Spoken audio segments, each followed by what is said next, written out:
Hey folks, Matt from artoftheimage.com, and I'm trying to think out a lens to buy here. Help me out here. I'm looking at the Nikon 50mm f1.2 AIS. I'm looking at the Nikon 50mm f1.4 AFD. Now here's my reasoning between these two lenses. If you're familiar with the channel and with my work, you'll know that I've always really loved the 50mm on APS-C.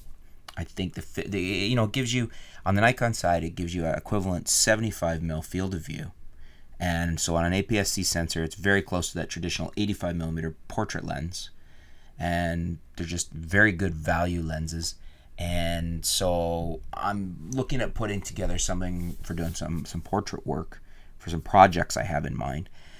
I really like the 50mm f1.2 AIS. As you know, I've got that here for review right now. You can see that in the recent videos. So that's a consideration because obviously it gives you f1.2, super fast lens, super fast lens.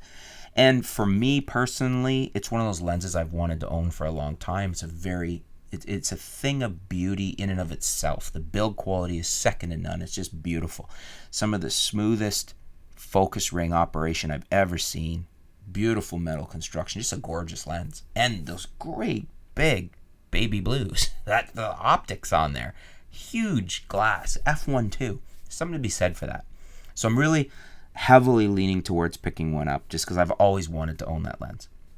The other option is save a little money and get the Nikon 50mm f1.4 AFD. The reason the AFD and not the AF-SG is I like the smaller, lighter lens, and it's about half the price. And I can use that on the same type of bodies I'm looking at shooting. I'm looking at a few different bodies, and I'll discuss that in a second video because it's really different thinking on why. But so these are the two lenses I'm looking at. The 50mm f1.2 AIS is $699 US new. The 50mm f1.4 AFD I think is around $200 to $300 US new. So it's very economical that way. It's half the price or less. Because used you can pick it up for $200 or less. And the 50mm f1.2 you can get for $350 to $400 US. So, which is probably the way I'll go. I'll find a nice used copy of one of these two lenses.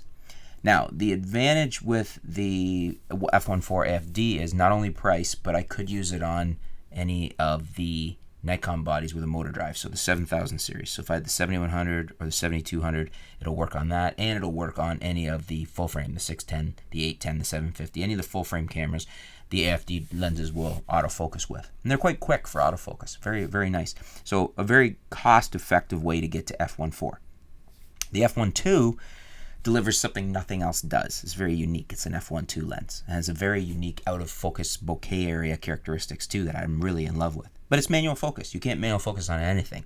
So you can use the Nikon with the little rangefinder feature there, although it's not always the most accurate. It may be better to get a camera with focus peaking and adapt to the lens. You know, even this my GX8 here that I'm using to film this with, if I adapt it via an adapter, then you can use the focus peaking to focus it.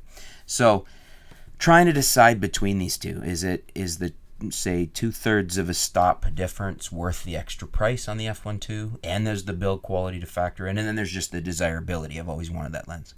Or does the frugal side of me win out? Do I say, well, it's 2/3 of a stop is not that big a deal, and I can get it for probably almost a third of the price, and then I can also use it for autofocus bodies as well. Which way do I go here? I'm trying to decide. Those are the two lenses I'm looking at. Those are the reasons why. Right at the moment, I'm more heavily leaning towards the 50mm f1.2 because I've always wanted it. It's got a certain panache about it that you don't get with any other lens because it is f1.2 and the build quality. Just those two things really make me lean towards buying that. But then the frugal side of me thinks, wow, am I throwing away money? Is that really necessary? The 50mm f1.4 AFD will probably do, pretty much the same results for me for what I'm looking to use it for a portrait lens on an APS-C body. What do you guys think? Which way would you go? Would you go with the 50mm f1.2 at additional cost because of what it offers, that f1.2, that very unique f1.2, and that very unique bokeh and out of focus background? Or would you save the money and go with the f1.4 AFD, for the price, for the money savings, as well as the fact that it's very close in terms of, 2/3 of a stop in terms of light gathering ability, and 2/3 of a stop in terms of shallow depth of field, and that I can use it as an autofocus lens on the bodies that support that. Which way would you guys go? Let me know in the comments below which way you'd go, 1.2 or 1.4, and why. I want to know your opinion. I'm trying to make my decision here. I'll probably buy one of these soon. As I said, I do have the 50mm f1.2 AIS here on loan from B&H, and I'm loving it. But I'd like to know what you guys think. So looking forward to seeing your comments and your feedback in the comments below. Thanks for tuning in, folks. Stay tuned. We'll be back soon here at artoftheimage.com.